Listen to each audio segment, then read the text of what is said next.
বাংলাদেশ, চীন ও পাকিস্তানের মধ্যে কৌশলগত সম্পর্ক আরও জোরদার করার ঘোষণা দিয়েছে বাংলাদেশের অন্তর্বর্তীকালীন সরকার।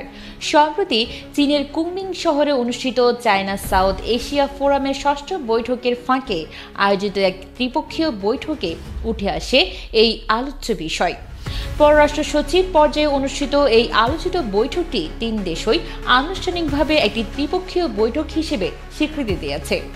এই বৈঠকে বাংলাদেশের অন্তর্বর্তী সরকারের পররাষ্ট্র সচিব রুহুল আলম সিদ্দিকীর পাশাপাশি অংশ নেন চীনের এবং পাকিস্তানের পররাষ্ট্রমন্ত্রী।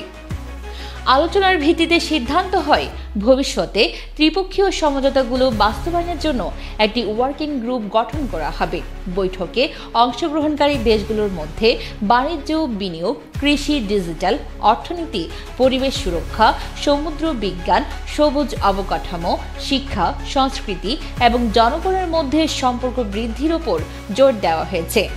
চীনের পক্ষ থেকে জানানো হয়, বাংলাদেশ ও পাকিস্তান দুটো দেশই তাদের ভালো প্রতিবেশী, ভালো বন্ধু ও গুরুত্বপূর্ণ অংশীদার। বিশ্লেষকরা মনে করছেন এই বৈঠক ত্রিপক্ষীয় জোট গঠনের সূচনা লগ্ন হতে পারে। চীন ও পাকিস্তানের সঙ্গে ঘনিষ্ঠতা বৃদ্ধির এই কূটনৈতিক অগ্রযাত্রা ভারতের জন্য এক ধরনের বার্তা বলে মনে করছেন কূটনীতিকরা। সাবেক রাষ্ট্রদূত মুন্সি ফয়েজ আহমেদ বলেছেন, ভারত বিরোধী দেশগুলোর মাঝে একটি আঞ্চলিক কৌশলগত জোট গঠনের ইঙ্গিত রয়েছে এতে।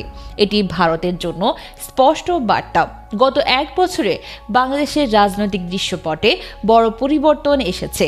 সাবেক আওয়ামী লীগ সরকারের ভারত ঘেঁষা পররাষ্ট্র নীতির পরিবর্তে বর্তমান অন্তর্বর্তী সরকার একটি ভারসাম্যমূলক কূটনীতির পথে হাঁটছে বলে মনে করছেন পর্যবেক্ষকরা।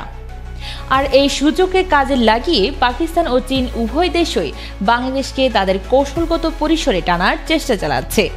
পাকিস্তানি সংবাদ মাধ্যমগুলোর ভাষ্য অনুযায়ী ঢাকা ও ইসলামাবাদের মধ্যে কূটনৈতিক সম্পর্ক উল্লেখযোগ্য হারে উষ্ণ হয়েছে। অন্যদিকে চীন সরকার আগেও আওয়ামী লীগ সরকারের সঙ্গে ঘনিষ্ঠভাবে কাজ করেছে এবং এখন বিএনপি নেতৃত্বাধীন রাজনীতিকদের সঙ্গেও নিয়মিত যোগাযোগ রক্ষা করছে।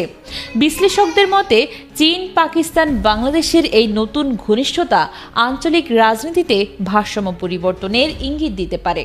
তবে ভারতকে পাশ কাটিয়ে এই জোট এগিয়ে নেওয়া সহজ হবে না। ভারতের প্রভাব ও আঞ্চলিক স্বার্থের হিসাব মাথায় রেখে বাংলাদেশকে পরবর্তী পদক্ষেপ নিতে হবে। পর্যবেক্ষকরা বলছেন, এখন দেখার বিষয় ত্রিপক্ষীয় এই সমঝোতা কিভাবে বাস্তব রূপ পায় এবং এটি দক্ষিণ এশিয়ার কৌশলগত সমীকরণে কতটা প্রভাব ফেলতে সক্ষম হয়।